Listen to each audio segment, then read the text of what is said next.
at 1 o'clock. So if I can just do a few introductions and housekeeping rules.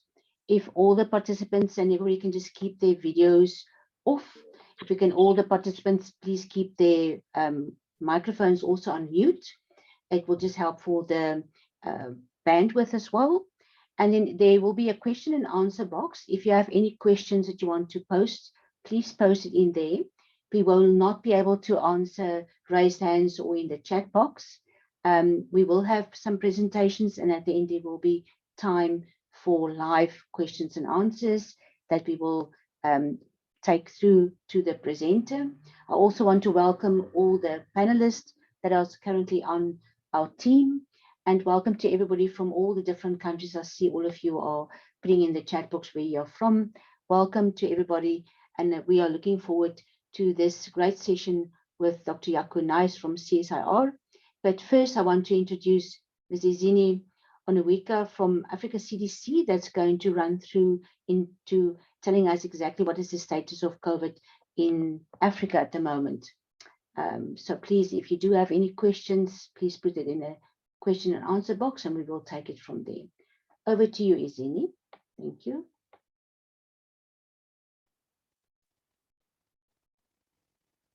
Susan, do we have Izini on? No, she has connection problems. She will join shortly. Okay, we will just give her a few more moments. While we're waiting for Izini to join, just want to say welcome. I see quite a few more people have joined us. It gives us time for all of them to be part of this. From all over Africa and even from South Africa. Thank you very much for everybody.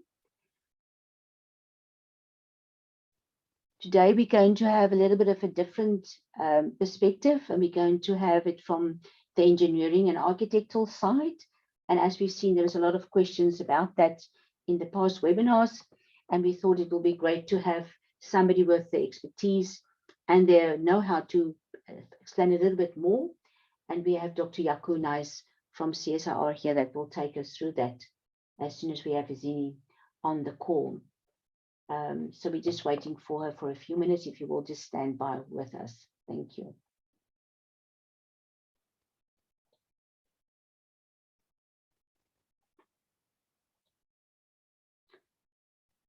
Susan, if you can just let us know, otherwise we can move on with Dr. Jaco and then give Izini maybe time afterwards. You can just let us know.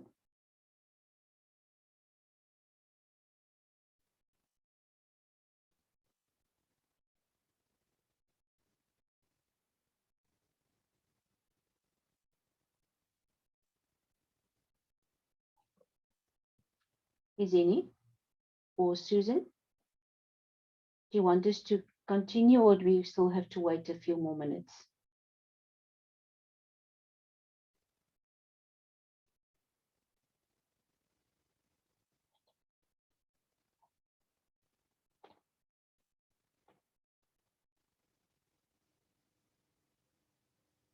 Susan, you're still on mute. If you can just let me know.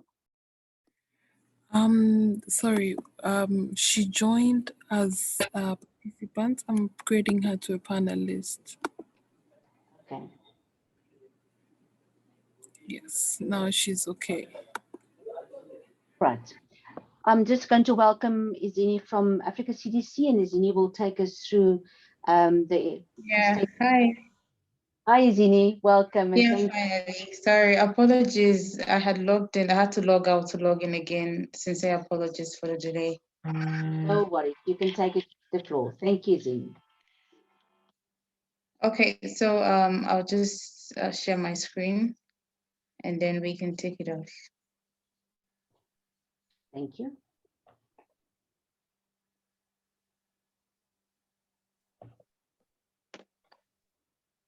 So can you see my screen? Yes, if you can just make a slideshow view, then we can all see. Thank you.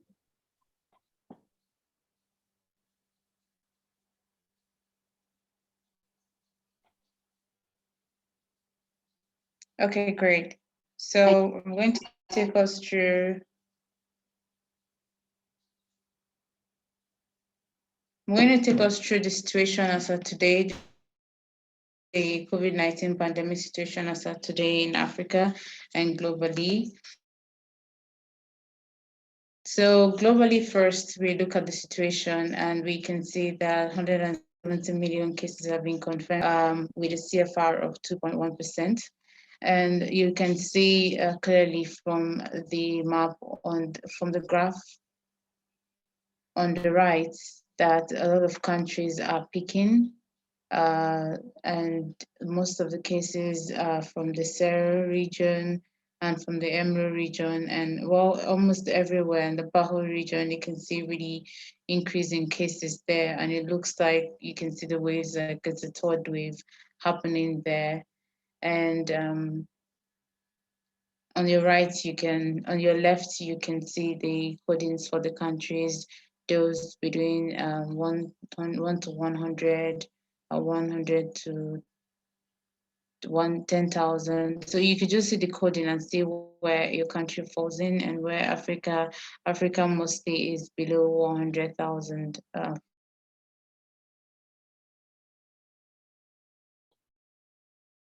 Sorry, Zini, your sound is gone. 200,000 to 1 million. Hello? Your sound is dropping, so if you can just repeat the last few sentences.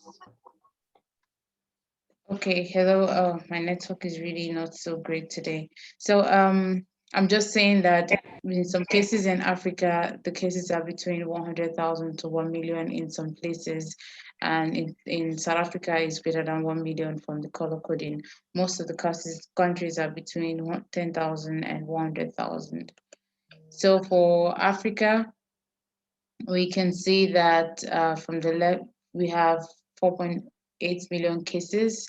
1.3 thousand of these have died with the CFR, which is greater than that of global, of 2.7%. And recoveries, we have about 90% recovery. And we can see from the graph on the right that the cases peaked sometime in January and came down and are gradually rising again in some areas. And if you can look at the areas where they're peaking, it's in most of the southern countries as well as the northern countries, you're seeing increase in cases. So looking at the figures now, you can see the breakdown in regional, according to the regions. The Eastern region, the Central region has the CFR of 1.6, which is the least, and then the least is Western 1.32, and then we have the Southern with 3.11 as the highest. And when we're looking at total cases, the Southern has the highest with over 2 million, followed by Northern by 1 million, and the least is in the Western region. So this just, okay. So look at the new COVID-19 case per population per day. We don't have information in 2 countries. 4 countries have more than 100 cases per 1 million per day. And Angola, Tunisia is one of these. Then we have 2 countries between 50 and 100 cases per 1 million per day, which is South Africa and Botswana. And then we have 15 countries between 5 to 50 cases per 1 million per day, and 32 countries less than 5 cases per 1 million per day. And these reports are coming from the RCCs and official member states reports. So looking at case fatality ratio by country, we don't have information in one country, and member states reporting less than 1% is in 10. 23 are reporting between 1 to 2.1%. 17 are reporting between 2.1 to 5%, and 4 are reporting more than 5%. And those are Djibouti, Egypt, Sudan, and Sahrawi. Then we're looking at the COVID tests conducted. So we look at cumulatively, we've conducted 48 million tests. and 9.9 tests per reported case with a 10.1 positivity rate. So we can see that the black line shows the percentage that are positive. The beige line shows a new test, while the red line shows new cases. And that's and then for SARS-CoV-2 test positivity ratio, positivity for member states, we don't have reporting in 12 countries.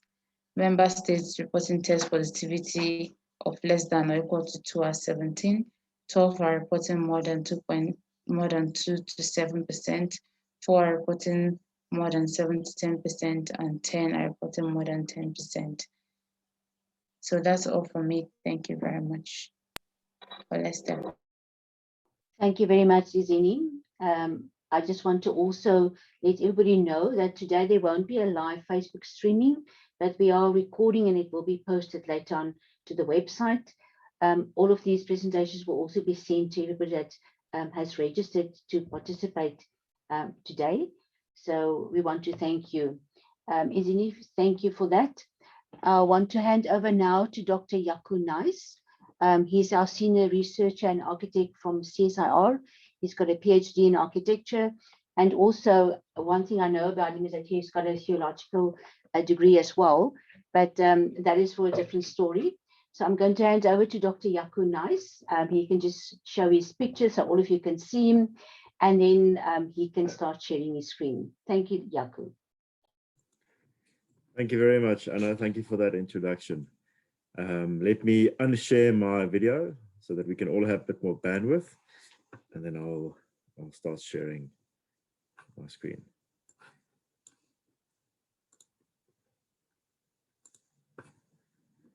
Okay. Can you confirm if you can see my screen? I can see your screen. Thank you. Okay, great. Thank you very much for the opportunity. Thank you to everyone that's joined us. I trust it's going to be an interesting morning. Sorry, for those who are in the morning, and for the rest of us who are in the afternoon, and for those of us who are in the evening, an enjoyable evening or afternoon. I think the intention for this discussion is I'm going to be sharing two presentations. The first one is going to focus more specifically on the built environment. From an architectural or design perspective, but starting to look at some engineering elements as well. And the second one will look more specifically at ventilation. So I think the intention is to focus to understand how IPC fits into the built environment, and then also to look why it's important that when we think about the built environment, that we actually consider built environment answers early on when we think about IPC, and then the integration of IPC and the core elements. I think someone is not on mute.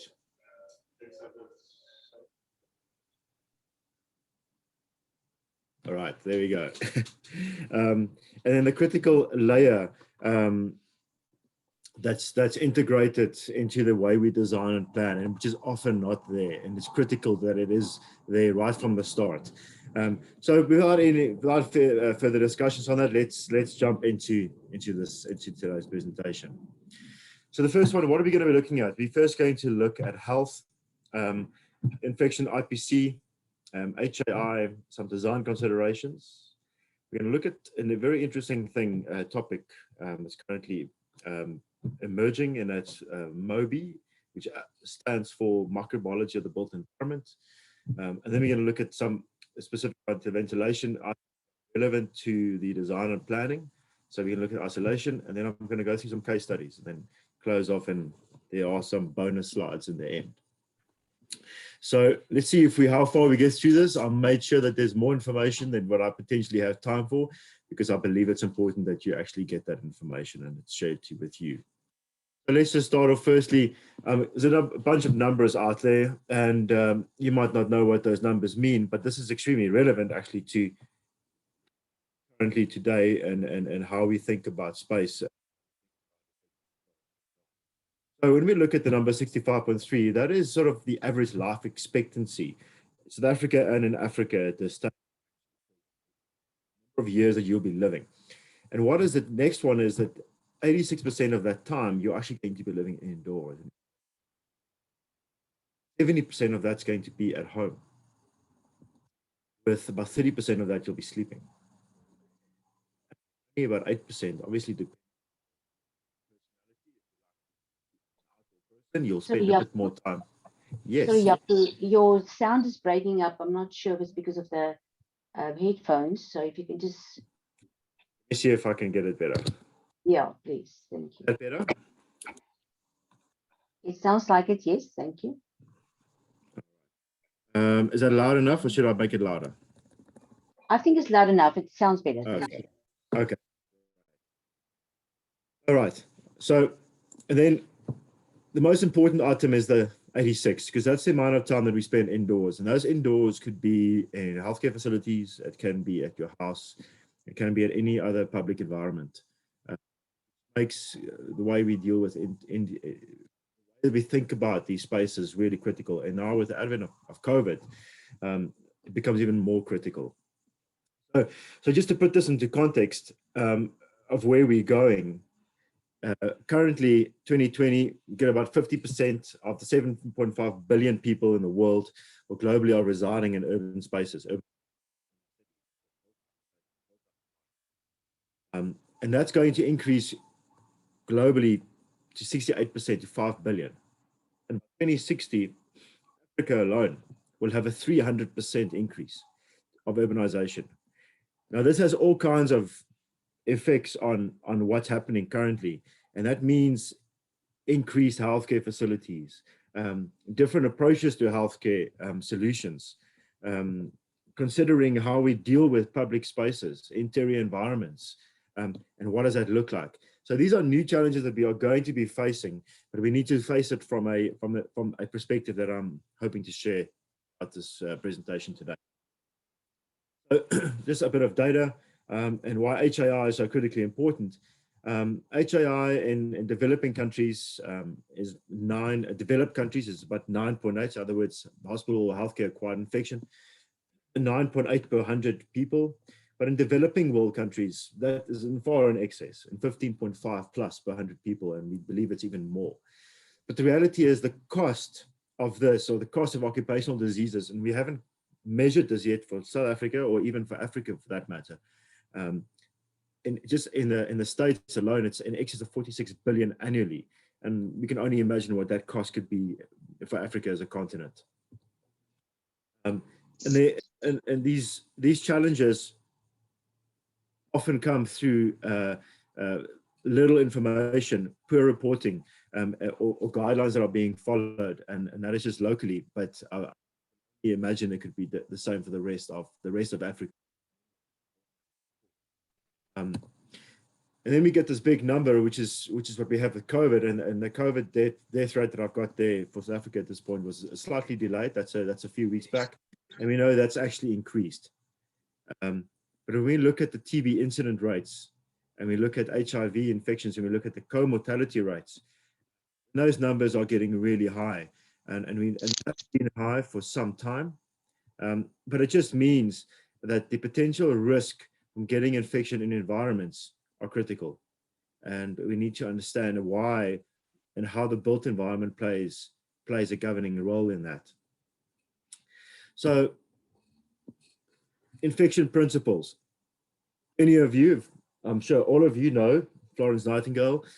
She made this statement, and she said, "It may seem a strange principle to enunciate as a very first requirement in a hospital is that it do the sick no harm." And the challenge we have is many of our facilities in our hospitals are very opposite. The difference between her time and our time is that we are starting to understand why that is. Not only that, but the challenge is how are we going to deal with it? And so let's unpack that a bit. What's interesting about if we look at this diagram that was drawn years back. It's a diagram of cause of mortality in the army in the East, which was drawn up by which Florence Nightingale put together. It was really the first quantitative investigation, unknowingly, into infection spread.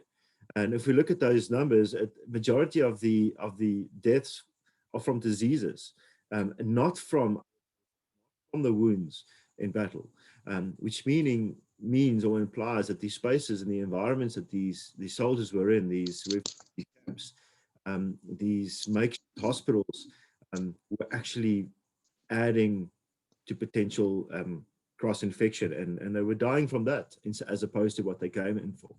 And so what does that mean for us today? These are congregated settings. And these are spaces where susceptible individuals are brought into close contact with infectious individuals. What are those spaces? Those are healthcare environments, those are schools, correctional facilities, those are dormitories, churches, mosques, public transport spaces. So I'm not going to get into a lot of detail on this slide because I know many of you are health professionals and you know these pathways, but what is important is for us to understand the pathways to infection and how that actually relates to the built environment. So obviously you need a causative agent. And again, that causative agent, that bacteria, fungi, parasite, or virus could be in the built environment by the person who has got the causative agent. And then there's reservoirs where this organism needs to or can reproduce. And or it could be in the built environment. It could be in these spaces, in these rooms, in your consulting spaces. And then there needs to be an exit portal through which this pathogen can be released in order. And then there's the mode of transfer. And again, that could be your hands, air, and surfaces. And we'll go into a bit more detail on that later. But again, that mode of transfer is in the built environment. And again, a portal of entry where the pathogen has to enter the person or the host, or not the host, the new susceptible person. And that susceptible host needs to have a lack of resistance. Again, that entry portal, that space where you could potentially find these organisms are. So when we look at the sort of the process flow of potential infection, we actually identify that the built environment actually has a role in each of these phases. And we need to understand how we can deal with those phases in order. So I'm going to refer to this complex algorithm, but really the perspective I want us to look at from the probability of infection is where the built environment elements fit into that. So from a really simplified version, we know that a probability of infection considers dose and considers site of contact, considers the time of contact, and the receptivity of the host. But when we look at that and you zone into that a little bit, then you realize that the dose and the site of contact and the time of contact be related to our built environment spaces, could be related to our healthcare facilities, could be related to us being in a specific space for a quantity of time and what the risk is for me and you. So the probability of infection actually has a role to play from our understanding of how we deal with the built environment. When we look a little bit further, we look at the basic or the R naught number. We know, and at this stage, we have a better idea of what that means for SARS-CoV-2, or otherwise known as COVID-19. We know that the reproductive number, for example, for Ebola is 1:2. We know for HIV it's 1:4, and as we know now, currently our understanding is we estimate COVID-2 to be 3, but it's in the region of 1:3, 1:5. And then we know TB, which is more airborne than COVID, and I will speak to that a bit later. One knows 1:5, and then we have highly infectious illnesses such as measles. They might not be as deadly as the others, but they're highly infectious, and they have 1:18. In other words, the number of people or sick people, how many subsequent new people will be infected from that one person. In other words, the contagiousness or the infections of the disease. And this is really important because this speaks to what we should and should not be allowing in congregated settings. How busy or how many people should be in certain spaces, and how do we determine that? And how long should they be there? And what are the modes of transfers? In other words, how are we designing these buildings and these spaces to either mitigate this or make it worse? So when we look at the hierarchy of infection control, obviously the first point is we need to reduce risk. Then we need to reduce the concentration of infection particles in that environment. But once we reduce risk and environmental and administrative controls are in place, then only we really actually start looking at the solution. So I think often we try to sort of answer this from a one-point perspective. In other words, if I wear masks, then I reduce the risk. Or if I have all my administrative controls in place, I've got my policies, my procedures in place. Or if I spend the money and I've got my infrastructure in place, we sort of have a focus on one item as over and above other items. But really, in this study that was done in 2008, actually considered the sensitivity analysis of each of these different aspects that we know is a hierarchy of controls, which is administrative, PPE, and environmental, starting with administrative controls, then going to environmental, and then PPE, sort of as a cascading triangle. None of those by themselves was the solution, but only when you've combined all of these collectively, then you actually started making a big difference in the control. So what this means is that we need to look at it from a basket approach. So we need to look at our known knowledge of IPC from a clinical perspective. And we then also need to look at our knowledge, our understanding of built environment solutions, and then bring in PPE solutions. And that collective approach is the solution.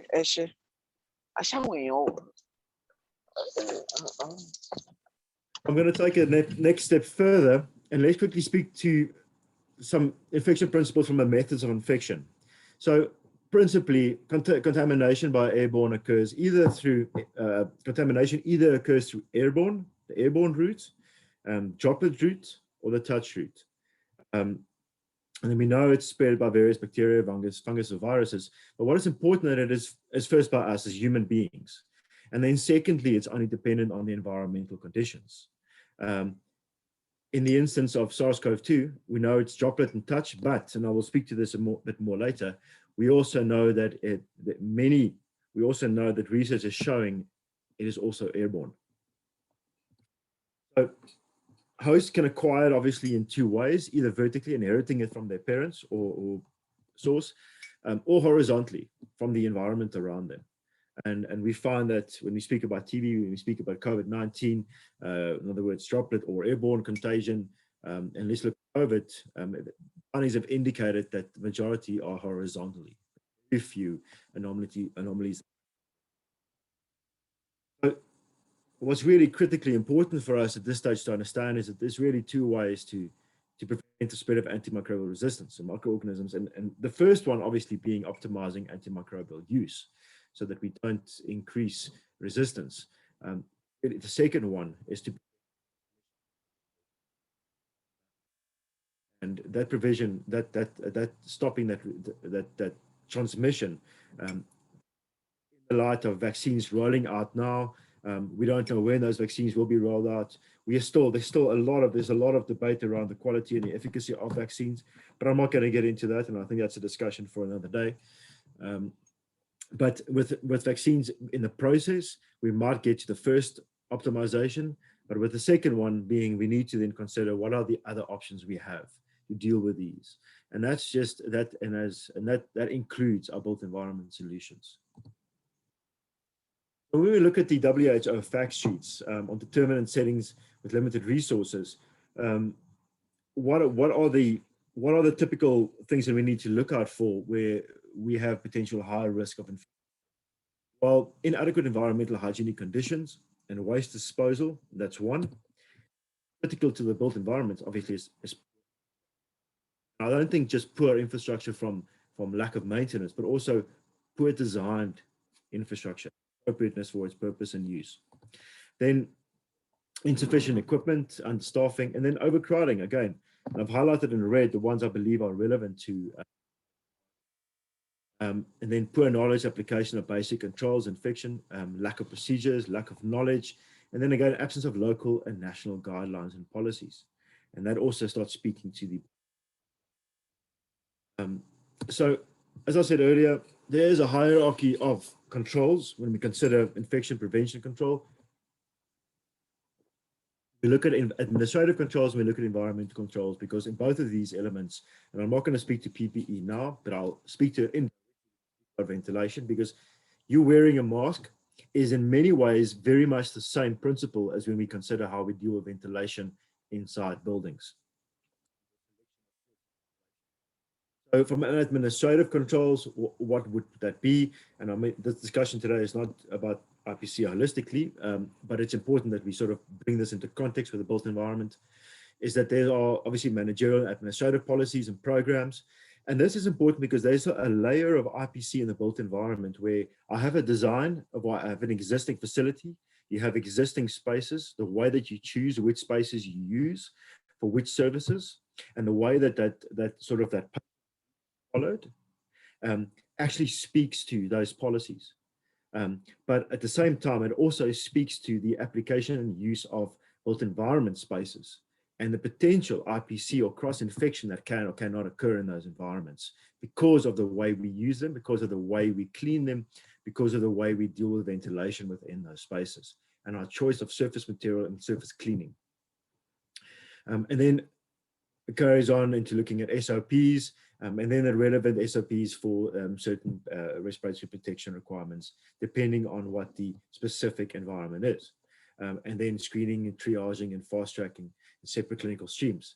But again, if you identify what those words that I've just mentioned, they speak to built environment solutions just as much as they speak to understanding the clinical processes that need to be followed. When we look at the environmental controls, we typically look at ventilation. If we look at ventilation, we look at dilution.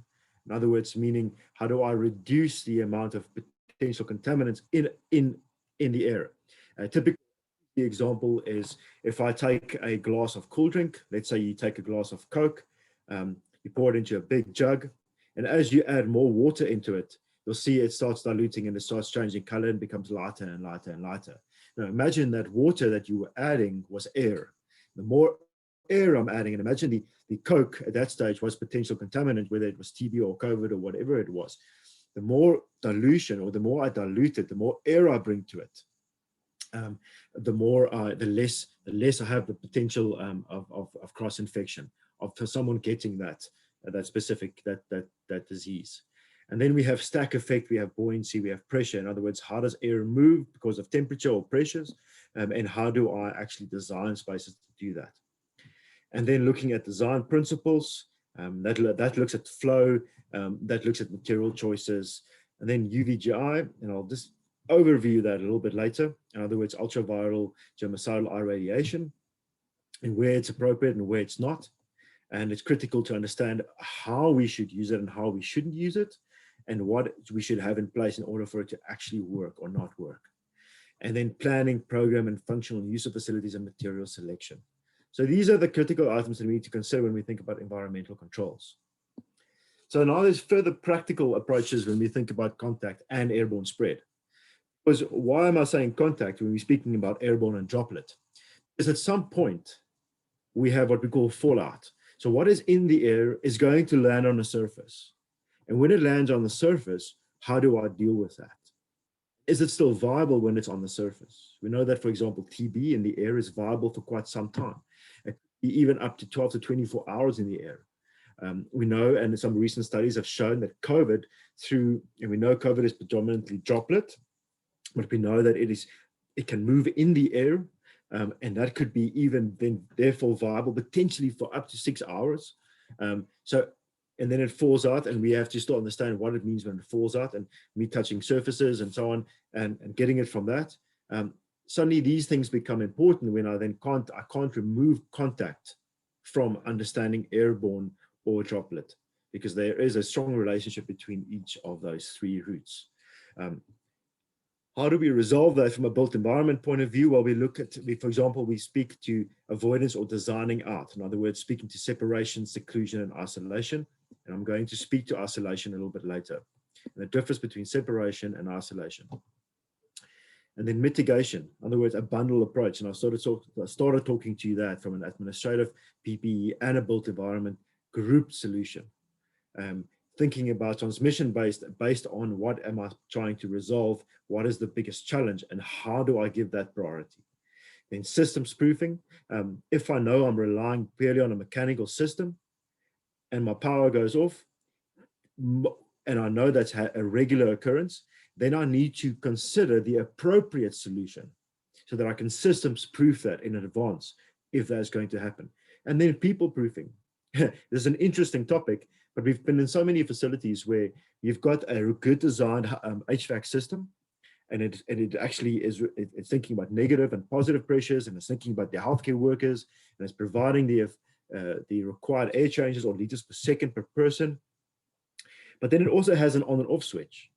And because it gets winter, then what we often find is that the healthcare workers then switch it off, or the nurse in that station switches it off because she's getting uncomfortable, but not realizing that switching it off is actually making it a much more dangerous environment for her to be in, because now suddenly she's made a negative pressure environment, potentially positive pressure environment. So people proofing is just as important. And then selecting the right building materials. In other words, how long can certain organisms within biofilm stay on certain surfaces, and how often do I have to clean it? And then the standard and the supports for that, and then surface materials, whether they are non-porous or impervious, whether they are copper or other nanotechnologies that can actually have antimicrobial solutions. And then the assembly details. How do I choose, or how do you as a healthcare worker look at a new proposal that someone is putting on the table and saying, I'm going to, let's make a change inside our facility. But what are the details? What are the design planning? And does it actually work for how you're dealing with your environments? And will it not maybe harbor more? And then the workflow and the spatial sequencing. And this is really critically important that all of you get involved and understand that your understanding of how space is used, how you clinically have to follow a specific routine, and how that it's designed appropriately in the same way. Without your input, we have a potential of backflow. In other words, returning to the same source, and that has a very high potential for infection, lack of IPC.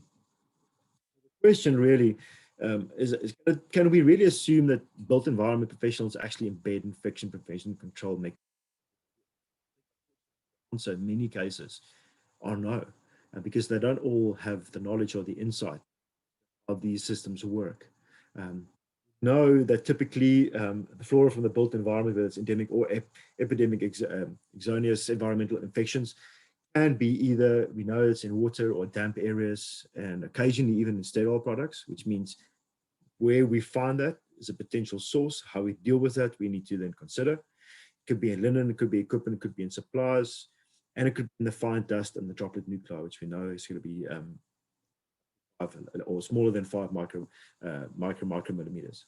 And then even when we look at construction processes, so often there's some very interesting studies that have shown that where there's hospital wings that have, for example, a new section have been built onto a hospital, that specific environment where they're building onto it, there's an increased rate of aspergillus infections within the adjacent wards. I mean, that's a number of studies in the US that have actually shown that. So when we think about construction, we need to think about the impact that that's going to have on the health and well-being of people inside those buildings.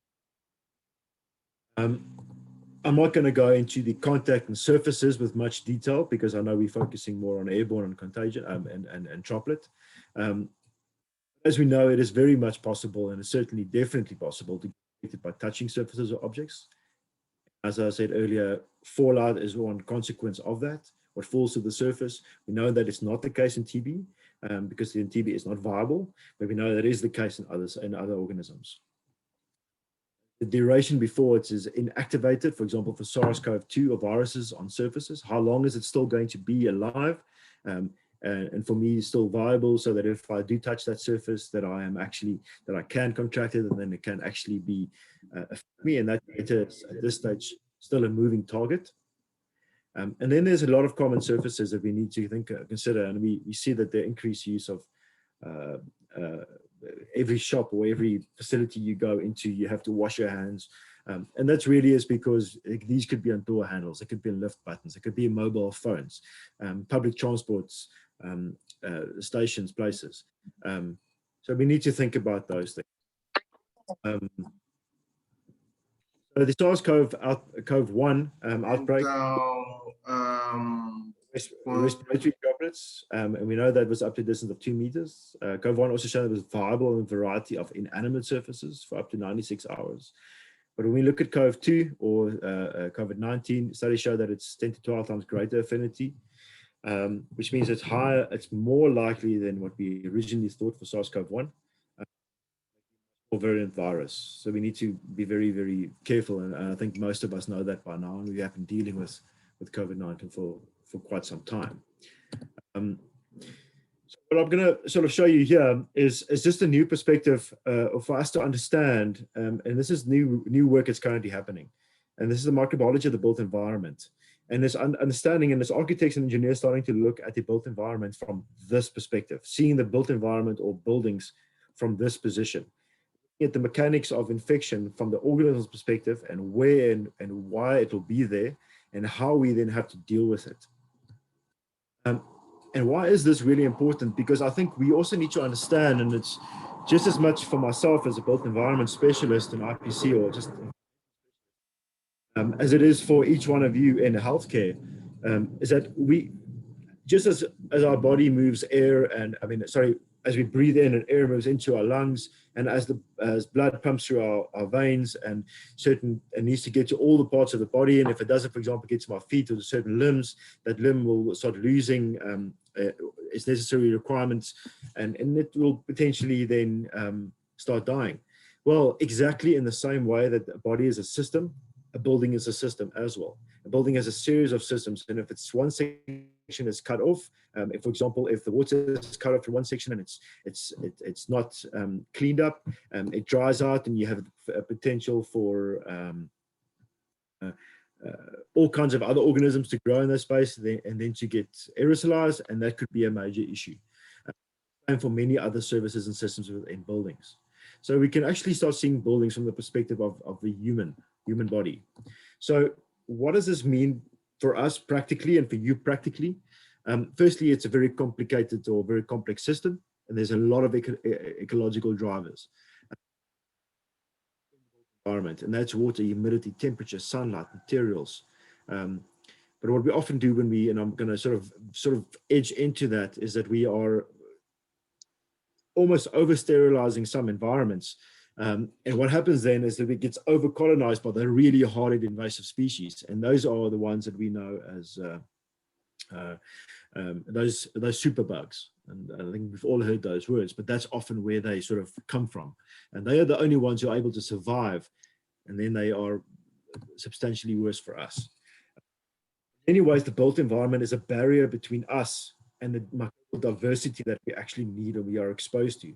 And in many ways that is affecting our and I'm not going to get into the clinical angle of this, but it also affects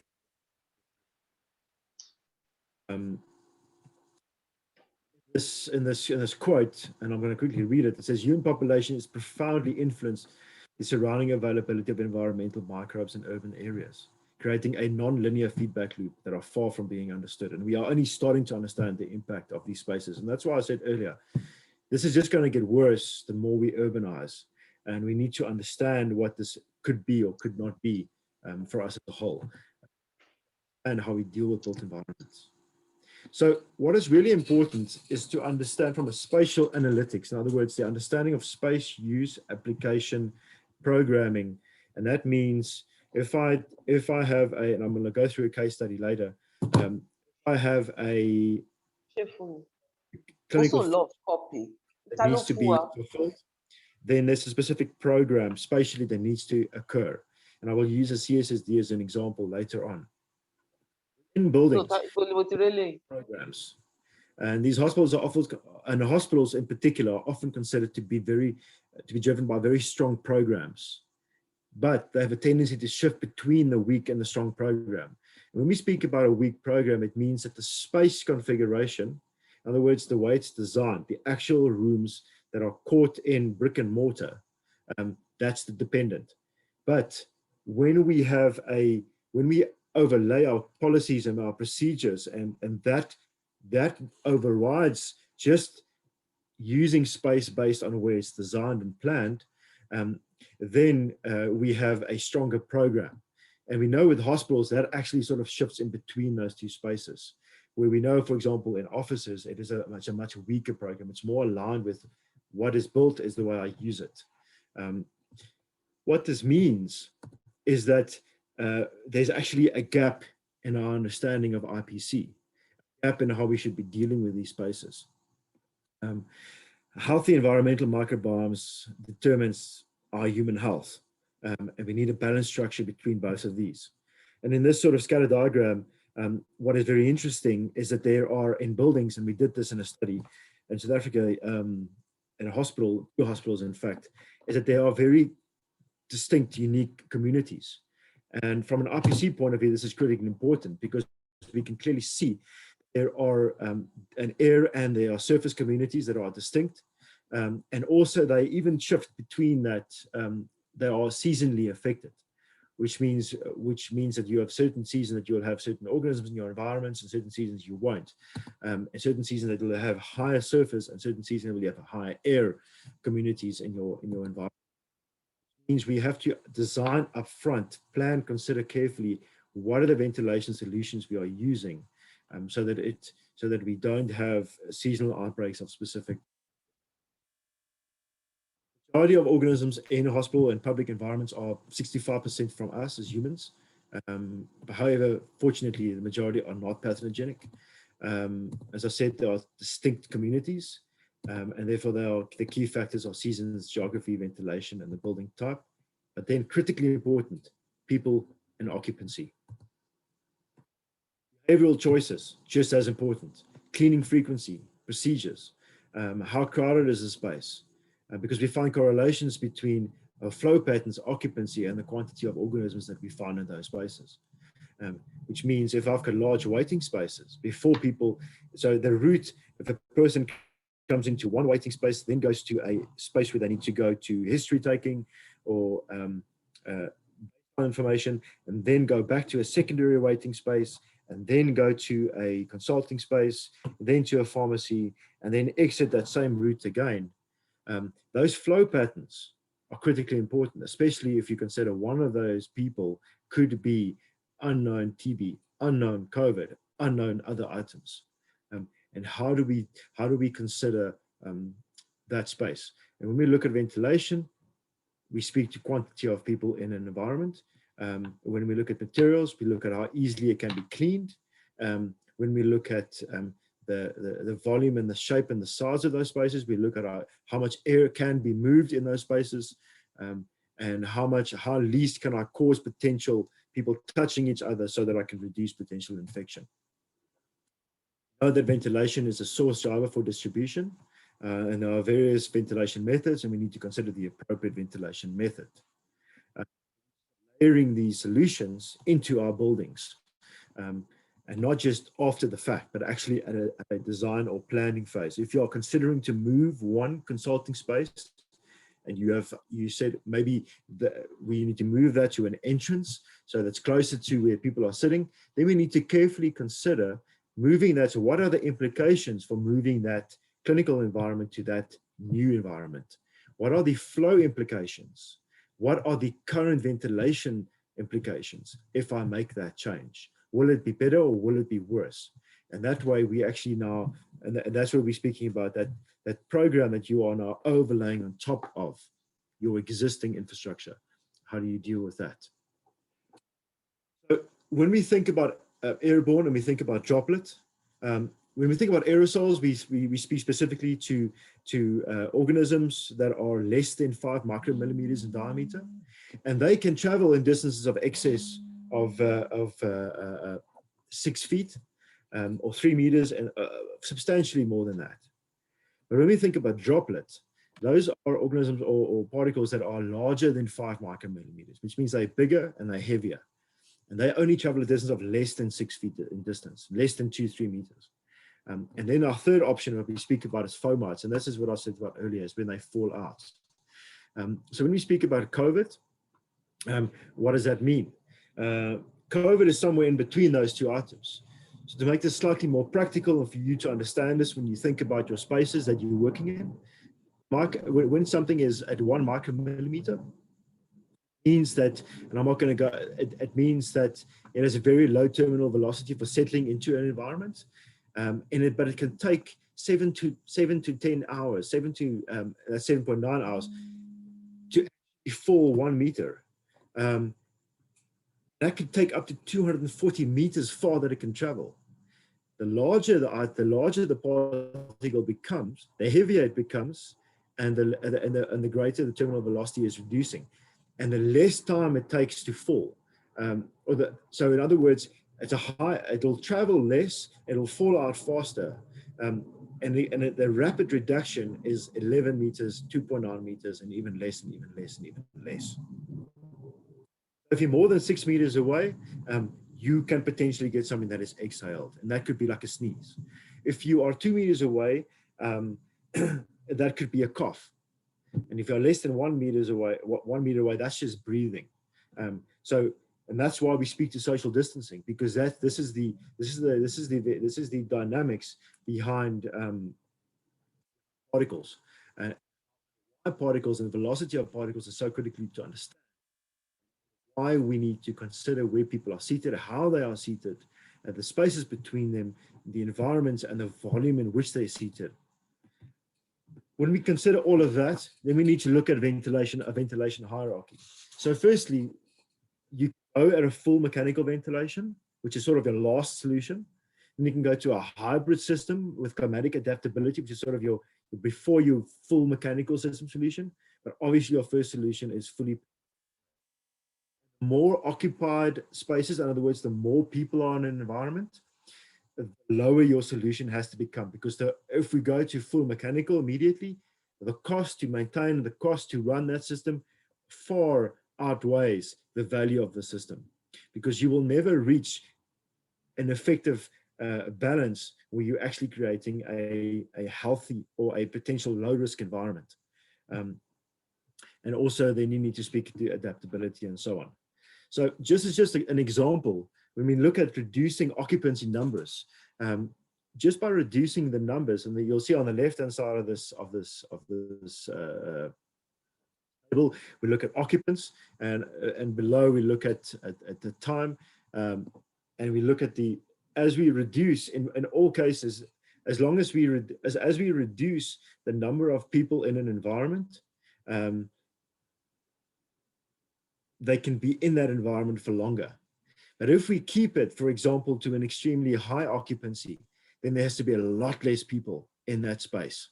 Otherwise, for a lot less time, or you have to reduce the number of people in that environment to actually get the effective air changes or liters per second to make that a safe and a safe environment for people to be in. And then you need to consider, how do you deal with that? Whether you have outdoor waiting systems, whether you rather than have appointment systems, because you get a certain number of people that have to go to that facility. We need to consider segregation, in other words, screening. How do you screen them and then fast track to isolate them? So this all plays into our understanding of infection and the dynamics of air movement. And then ventilation, which solution do I then go for? Do I go for a natural ventilation solution, mechanical? Do I need to, then as a last option, do I go for air cleaners? Is that even a solution? That data was just using TB data as an example. So I'm going to quickly verge into ventilation for a second, because this is something that we find often, and this is understanding of how do I deal with isolation. So there's a number of different items, and the first thing is contact infection isolation, or touch. So do I need negative pressure? So what does negative pressure mean? Negative pressure means if I've got someone inside this space and I'm drawing air in, and I trust you can all see my cursor, drawing air in from the outside, from the corridor, and I'm drawing it into this space. And therefore this isolation room will be under negative pressure, okay? We do not for contact need negative pressure rooms with anti-rooms. It's just a high cost and it's actually not going to make a difference. Mixing ventilation is fine. So then when we consider airborne isolation, which is very different, then we need to consider negative pressure. Why? Because I need to keep contained in that space that specific illness or that specific organism in that specific environment, so that I can then clean it and then make it safer for people to enter into that room. Means negative pressure. That means that your space inside where the patient is more negative than the space outside. Positive pressure is when it's required for protective isolation, when I'm trying to protect the patient. That patient, for example, in burns victim, we use positive pressure in those spaces. What is very important, if we are using, for example, these as negative spaces, and I'm taking the air out of the space, so I'm providing air into this environment, and I'm moving this air out, is that where am I discharging what I'm pulling out of this room? It's got to potentially go through a filter depending on what it is that I'm extracting, but it needs to be at least 3 meters away from any other opening. Otherwise, it'll turn back into the windows and it'll return again into the facility, not being cleaned, or as I said earlier, diluted. So where do I need airborne infection isolation? In other words, negative pressure. I need it for cases for measles, I need it for cases for TB, and I need it for cases for SARS. Mixing ventilation, negative pressure is definitely required.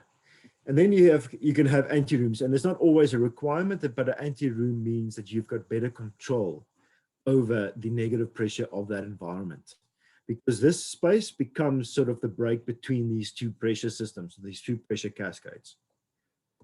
We don't have a lot of time, so I can't go into the detail of that. In protective isolation, this is where you have positive pressure for aseptic patients, and as I said, for burns patients.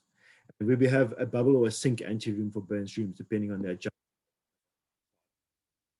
Anti-room better protects the burn patients because it's got a dedicated flow, and the sink prevents the burns sepsis from spreading to ICUs and other. The whole idea of cascading the air is really what we mean when we speak about different pressures. And then what's important is sort of a dual compartment airlock. And I will speak to you the pros and the cons and the goods and the bads of that. So then the last one is high level isolation. And this is, for example, for viral hemorrhagic fevers, where ward isolation is definitely not appropriate.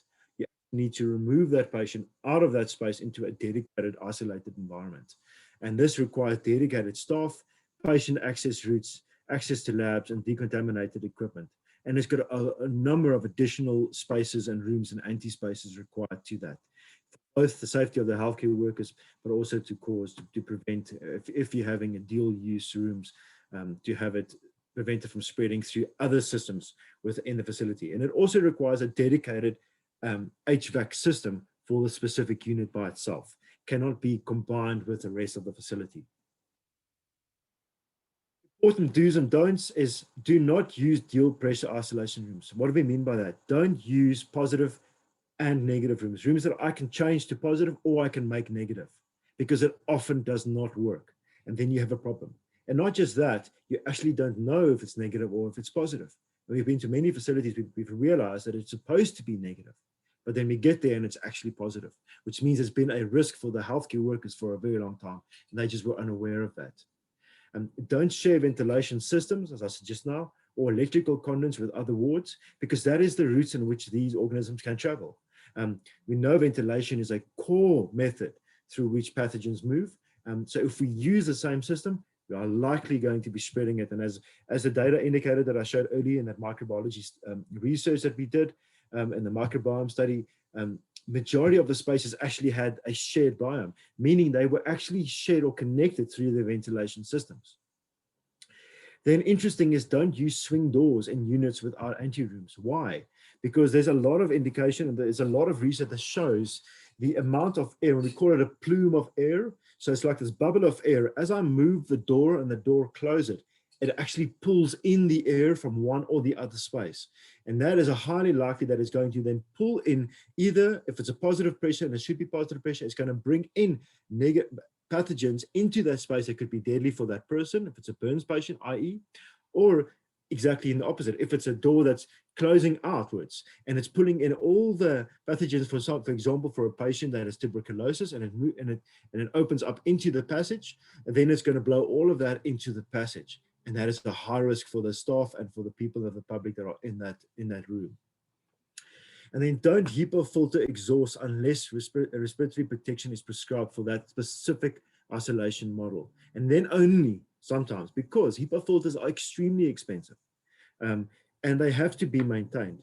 And if you are going to rely on something that has to be constantly maintained, you are potentially going to cause infection, massive IPC challenges for yourself. So that is critically important. Most important do's is firstly interlock supply and exhaust systems. In other words, enable the system to be closed and locked so that you know that you've got a dedicated or purposeful cascade. If it is not if you cannot do that, you are most likely not going to get the required negative or positive pressures, which means you are most likely not going to get that negative if you need a negative, or that positive if you need a positive. Use pressure gradients of greater than 10 pascals, which is exactly what I'm speaking to you about now, because we know that the ventilation systems can fluctuate. But if I use excess or gradient or cascade excess of 10, then I'm much more certain. You're more certain, and I'm not going to say you're absolutely certain, because we're not, but you're more certain of actually achieving those risk reductions. And then use visual air pressure indicators like this little ball valve here. And that actually will tell you if it falls, for example, then there's no airflow. If it stays floating in the air, then you know there's a negative pressure or positive pressure, depending on how you planned or designed it. So it's just a visual thing. Hang sliding doors outside of those rooms and not inside of those rooms, so you can actually fix it, clean it, and don't have to go into those spaces. Use automatic door closers, but avoid perimeter door openers. In other words, every time someone walks past it, it just opens. But use automatic door closers so that it stays constantly closed when it should be, and only when it's deactivated, it opens up. And one of the most important things is isolation is not separation. If you have, for example, in your ICU ward, or if you have in your A&E, your accident and emergency unit, you have all your triage bays there, just by putting up curtains between them, it does not mean they are isolated. Even putting up vertical screens between them does not mean they're isolated.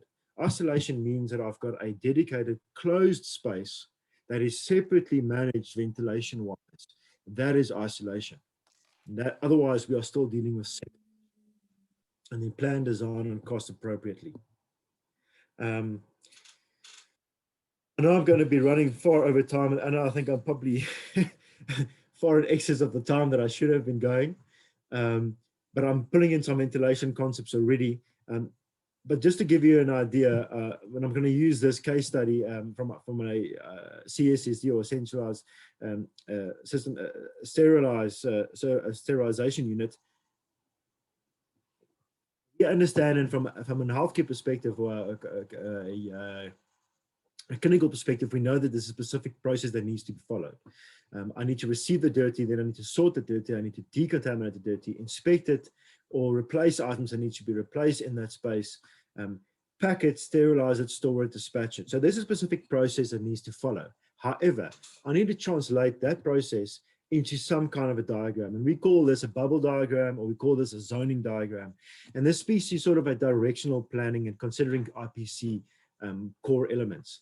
So from that previous diagram, which is this one, we need to take that one step further into a zoning diagram, where we identify the higher dirty spaces, less dirty spaces, and then cleaner spaces and more cleaner spaces. And note that I haven't said sterile spaces, because the word sterile means that it's absolutely. And we know that in many, even in these environments, we've actually picked up that there was some. But the point is, we need to take the process flow and move that into a zoning diagram where we clearly understand the processes that have to follow and how those spaces are identified. Then we go into the next step, and that is now designing that out and bringing in the concepts that I've spoken about, for example, doors and windows, openings, ventilation systems, how we bring that into what is required to decontaminate, to for that clean infection space, and then for the sterilized space, how do I deal with that? And how do I then separate potential areas of infection and cross-contamination spaces? Then we take it one step further and we consider how we deal with the detailing of that. For example, the trolley wash space, and the activities that are associated with that, the requirements that I need for that, the access points, the cleaning points, the SOPs that come into play with that. And then, for example, using the appropriate materials and finishes and patients. So, and that's what I said earlier, it's critical to understand that there's a full process that needs to be considered when we think about IPC. And from the designer's perspective also, he or she needs to understand how IPC fits in right at the start. And that is where you as a healthcare worker becomes really important. Your role starts as early as that. It's not just looking at the layout as this layout as a final decision-making. It's actually understanding that your role starts as far back as this process. That they need to understand this process, and then you take it along with this journey through taking that into the understanding of how these zones are developed, and then how these zones become drawings, and how these drawings eventually become actual physical buildings, and whether those buildings are then appropriate or not appropriate. There are a lot about antimicrobial, and I'm not going to go into this because I think we're very short with time, but when we look at antimicrobial, there's a lot of research that's shown people make various big statements and claims about how to use antimicrobial, and that if I use this paint, or if I use this floor finish, if I use this ceiling, it's going to do all these wonderful things. But in this Kaiser Permanente study in 2006, for example, in many cases, it was found not to be the case. And that's why there's all kinds of new, in America, they've got the Environmental Protection Agency, and they've got very strict rules and regulations of what is classified as a microbial agent and what is not. And I would strongly suggest, if someone does come with this claim, if a built environment professional comes with a claim to use a specific material that he says or she says is antimicrobial, go and check it out first. Otherwise, we are not actually, because then you are relying on something as being a core item to prevent infection control. But in reality, you are actually now creating a false sense of safety by putting it in, and it might not even be doing what it's supposed to be doing. From a design point of view, we have got this concept called salutogenic environments. And this is where we can think about design and planning from a relationship between health, stress, and surviving in spaces, and how that makes me experience space. In other words, how am I relieved, or how do I deal with the stress I experience in those environments, and how does that affect my health and well-being? And then I'm not going to get into the detail, but then we speak about how that's been translated into the architecture or the design, and how we need to consider those concepts from a design perspective, allowing sufficient light in and all those kind of things. I'll show you an image just now. Tied strongly with that is what we call evidence-based design. And the reason why I've specifically brought this into this discussion is that this is critically important because there is a substantial amount of information and data available out there, specifically in healthcare environments, where there are clear outcomes of decision-making that has happened within the built environment, planning and design, materiality, and so on, where there are outcomes, known outcomes. And it's, for example, the Texas A&M and Georgia Institute of Technology, about 600 studies, in fact, which showed impact of hospital design and outcome measures, saying that there's enough evidence, sufficient evidence from literature, that we know can guide current hospital or facility design planning moving forward, that will create better and safer spaces. And this was as far back as 2004, but I think the big gap is we are actually not taking this and making it part of our new planning and design. Practically, what does it mean? When we look at this room, for example, and I know this is an idealistic room, and we know that many facilities will not have, for example, even single bed spaces, but I'm using this as an example purely from the perspective of how do I apply evidence-based and salutogenic and known knowledge for health and well-being into a room. As an example, open up the windows, natural daylighting, patient control of windows treatment, which means I have an element of control in that space, which means I can reduce my stress by being able to look out a window, close a window, or not close the window. I have seating, which means I enable people to come into that space, family members, so that I can feel, so I actually can share my environment with them, and therefore reduces the stress patterns.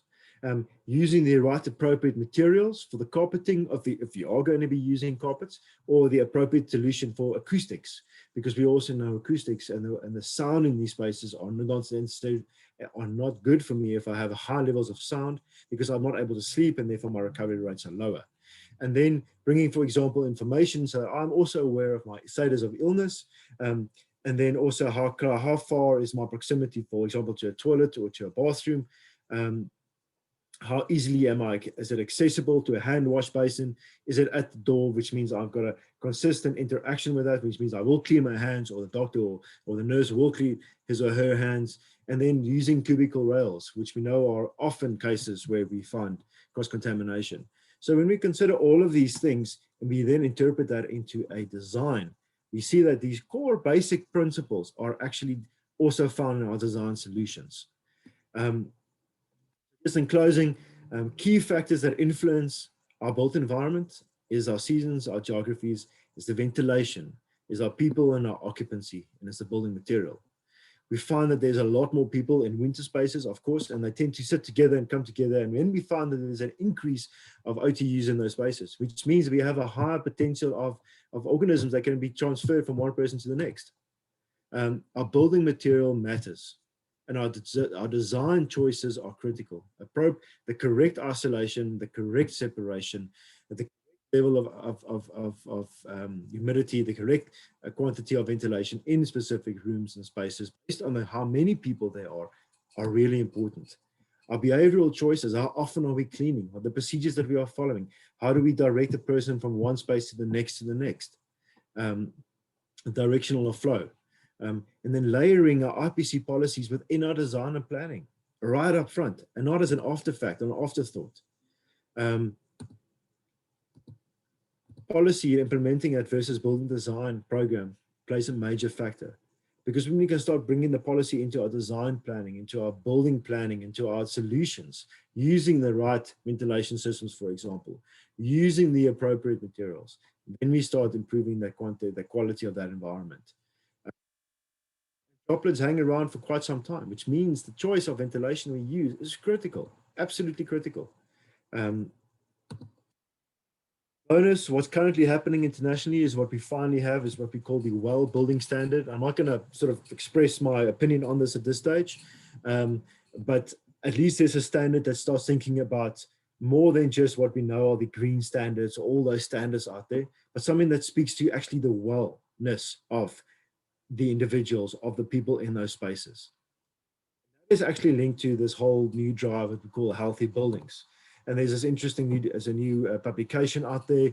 It's done through the Harvard University, and it's done by Joseph Allen and John McComber. And I by no means have any shares in this book or own the book or get any money from it.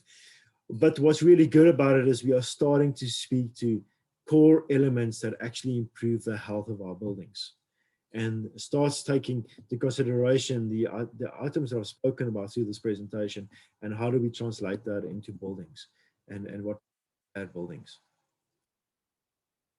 I want to leave you with this quote in the first, on the slide, is that as a doctor, you can vary mistakes, but unfortunately as architects or as built environments professionals, we can only advise our client to cover our problems by planting pines on the outside. A famous architect, Frank Lloyd Wright, said that. Means that we actually need to, once it's built, it's very difficult to undo it. And once it's changed, it has an impact. So we need to think early, we need to think multidisciplinary, and we need to bring in you as healthcare professionals right from the start. And you need to make sure that you are part of a design planning change from the start. Doesn't matter how big or how small it is. Thank you very much, Jaco. And I think I can speak for all of us. I think this is something that we will have to relook and keep on looking at. I think there's a vast amount of information in here, and we will definitely looking at our other series as well to still include that.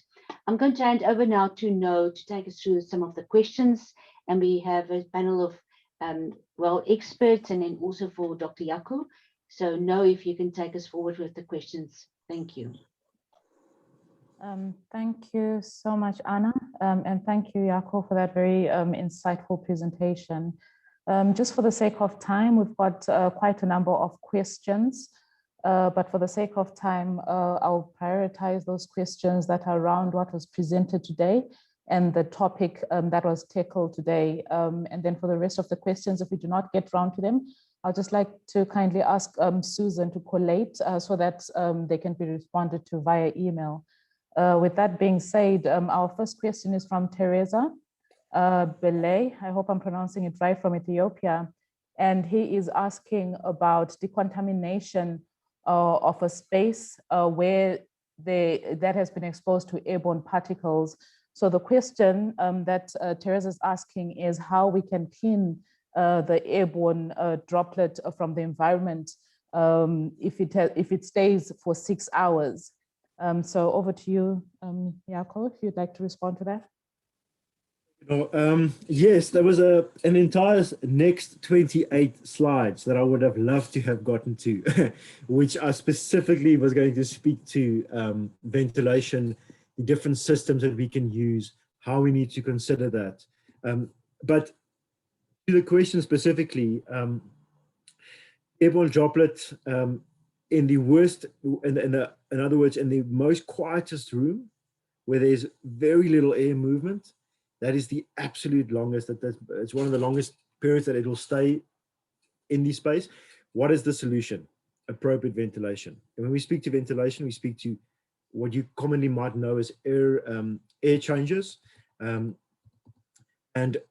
when we speak about air changes, how much air, if we understand the volume of the space, in other words, I take the width and the breadth and the height, so I can understand, I can measure the volume of that room, then I know how much air I need to change in that room, and then I need to see how many air changes I need to make in order for that space to be safe.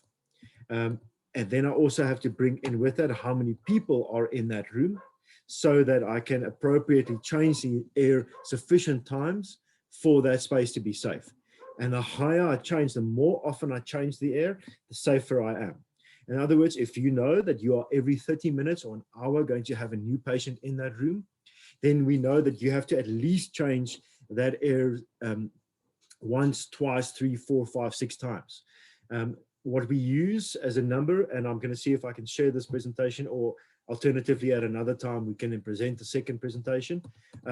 We specifically, even under the COVID conditions right now, and this might answer some other questions, we are saying that you need to have at least 40 liters per second per person in a room, so that we have a better condition, a better quality of air in that specific environment. And that's how we will deal with that. And I hope that has answered that question. Thank you so much, Jaco. And then moving along, Jaco has highlighted the importance of the built environment and infection control, and Amelia would like to know, and this is directed to our panelists, she would like to know your thoughts on microbiology of the built environment being included in the medical curriculum. And since we've got various panelists from various countries, we'd also like to know if we have courses available in environmental health around this. If any of our panelists, Prof. Val, Prof. Shade, or Dr. Deborah would like to tackle this. Thank you.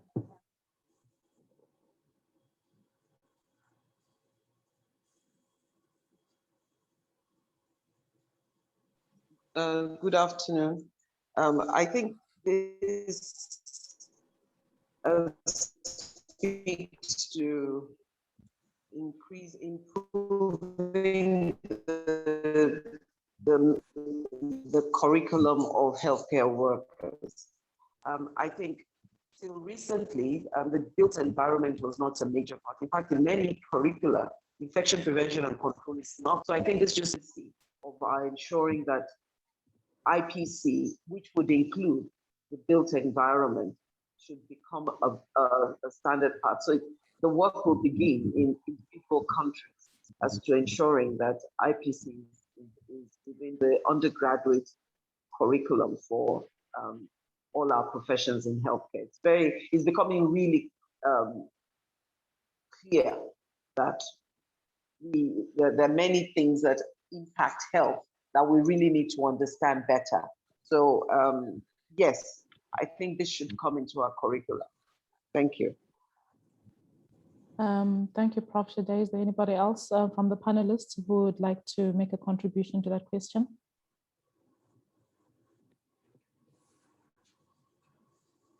Maybe I can just add to that.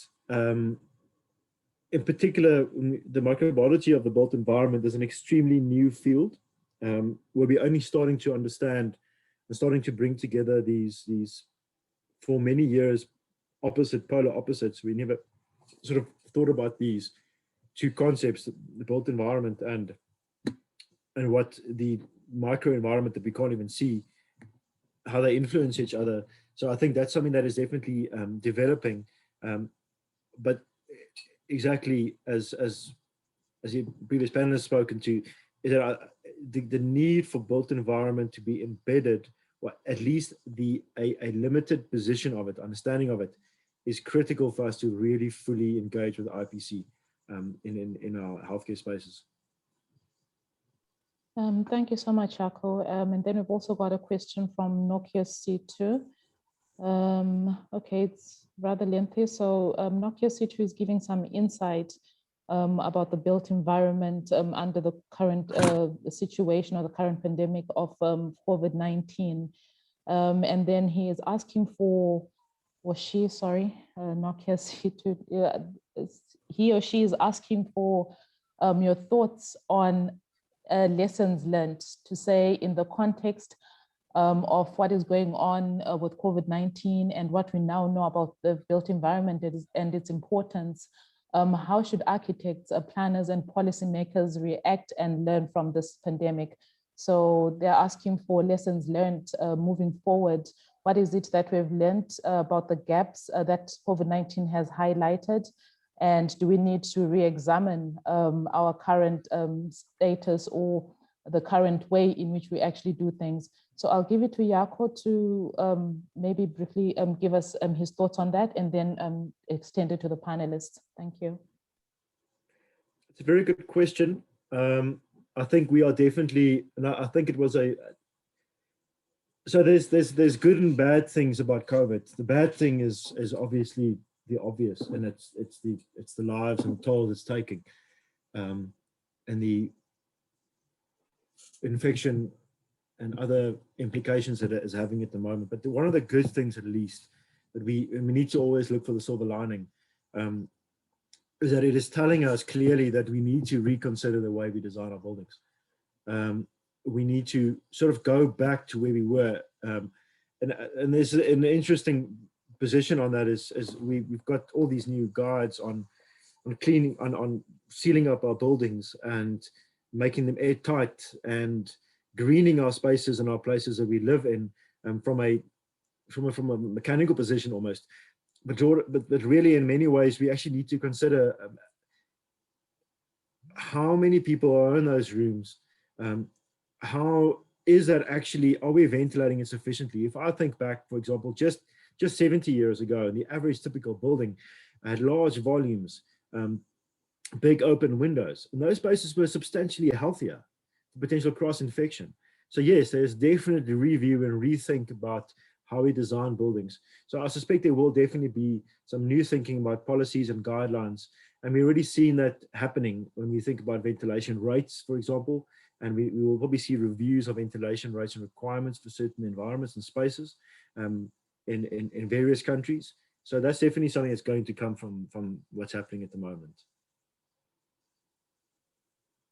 Thank you so much, Jaco. Do any of the panelists have any additions to that?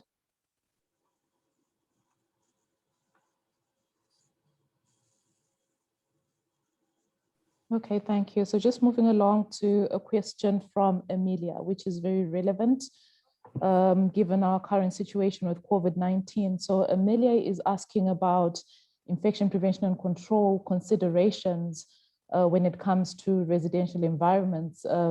And she is tying this to home quarantine because this is a practice globally that people are being put into quarantine in their homes. So what are the important considerations in these residential environments because it varies from place to place? So what should they consider in terms of that? And then at the same time, she's also asking this not only around urban areas, but she's also looking at areas that have got limited resources like slums to say what are the built environment considerations currently in situations like COVID-19 where we've got slums and people are being required to home isolate or to quarantine in their homes. I will give this to the panelists. Prof. Val, would you like to answer that one?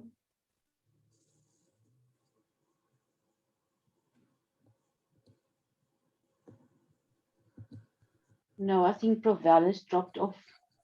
Oh, sorry. Oh, sorry. So I'll give it to Prof. Shade and any other panelists because I think this is very relevant, more so with Africa and our low socioeconomic status and the need for improvision just to ensure we meet standards. So Prof. Shade, over to you. Sorry, I didn't hear you. I just heard Prof. Val is off. I missed what's the question. Sorry. Oh, I'm sorry, my apologies. So the question is around the built environment. Sorry, can you say it again?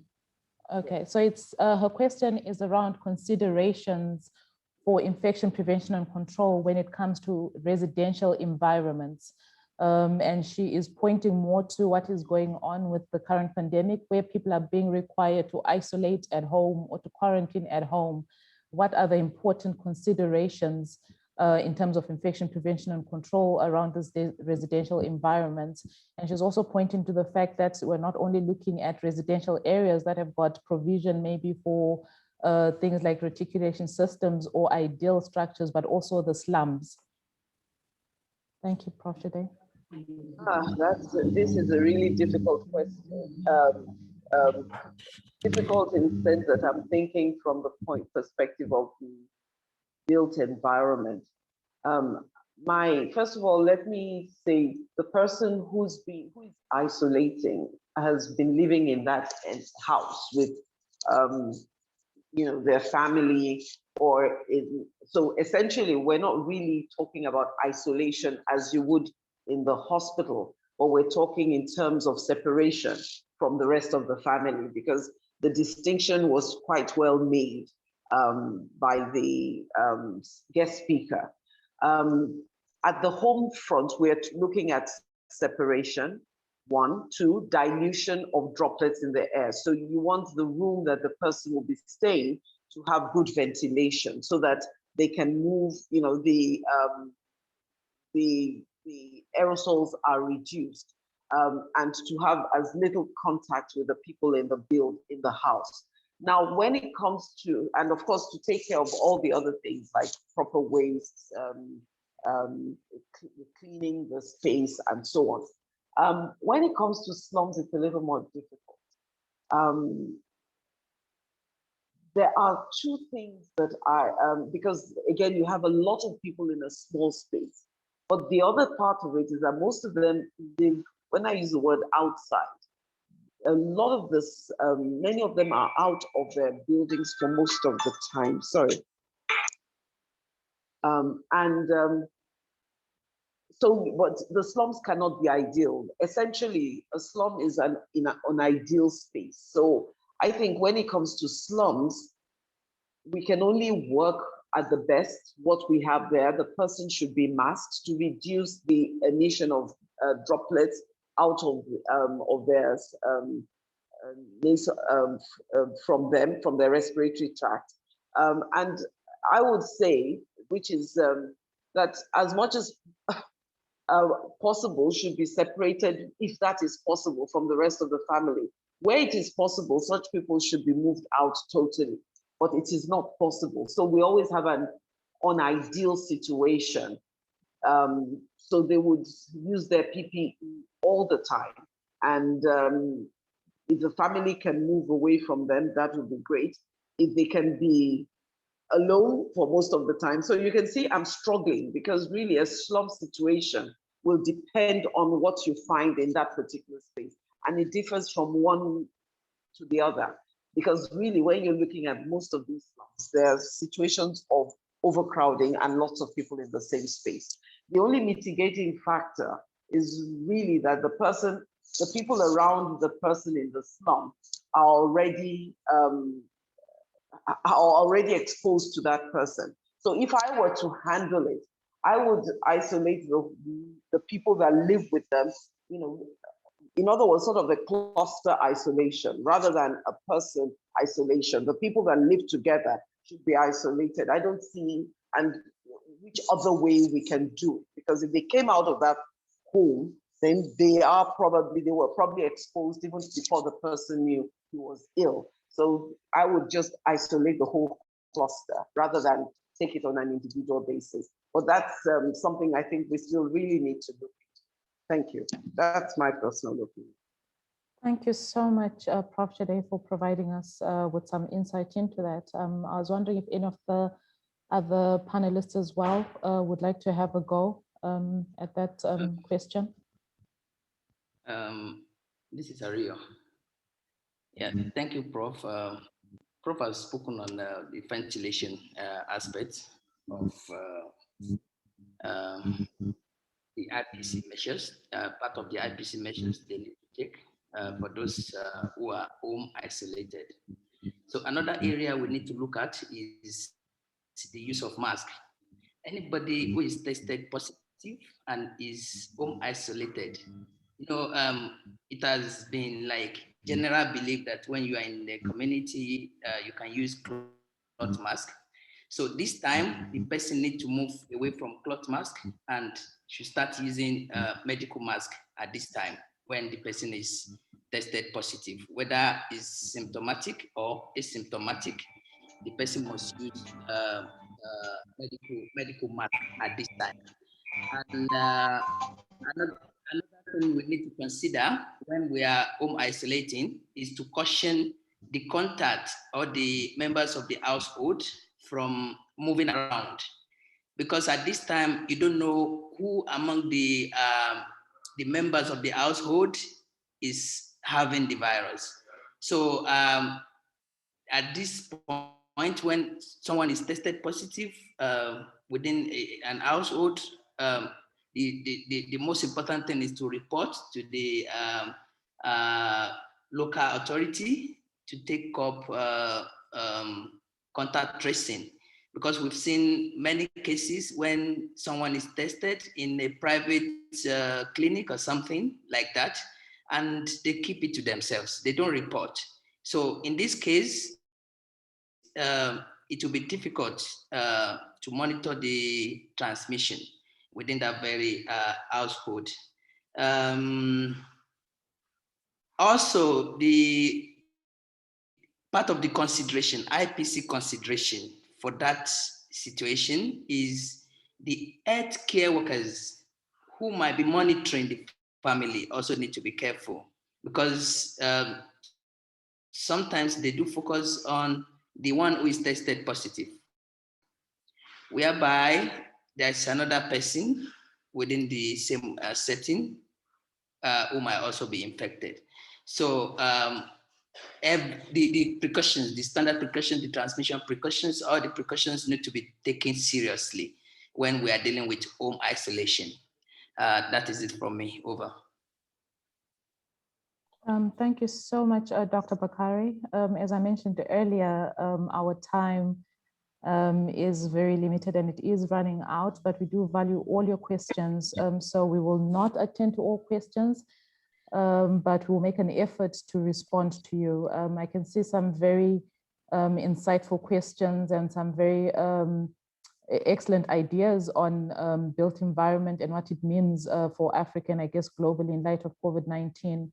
And some questions I think Yako is answering to some of the technical ones that have to do with ventilation, and I'll also leave the one to do with positive pressure ventilation in operating rooms. Yako will help us with that one, but maybe after this. So I'm just looking for just one more question that we can answer. Thank you, Nokia C2.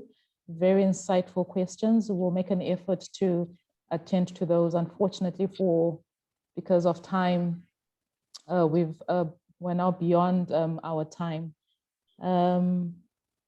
And the last question, I guess that's one right on the Q&A is from Mohammed Adam from Sudan. And Mohammed is asking, how do you do home isolation for COVID disease? Oh, okay. And as I say the question, I realize that's the question that was just answered by Dr. Bakare and Prof. Shade. So he's mainly looking at Muslim communities. Yeah, so I think we are done.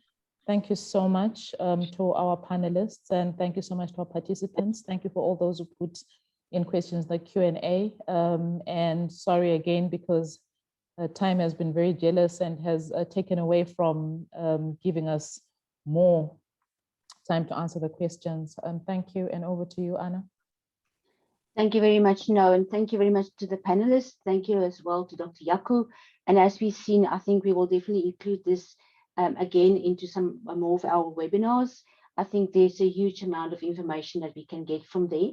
I just want to mention to all of you that there will be, these will be made available afterwards on the websites. There will be a French session as well next week, Thursday, on the same topic. The French webinars are normally happening on a Thursday, but they're 1 week behind our English sessions. So there will be some French sessions on this as well. And then if you do have any more questions, please contact us at ICAN or Africa CDC, and we will see how much we can help you. Thank you very much for your time and effort. And thank you, Jaco, for the very insightful information. Thank you for our interpreters and all our panelists. Have a good day. Thank you. Thank you, Anna.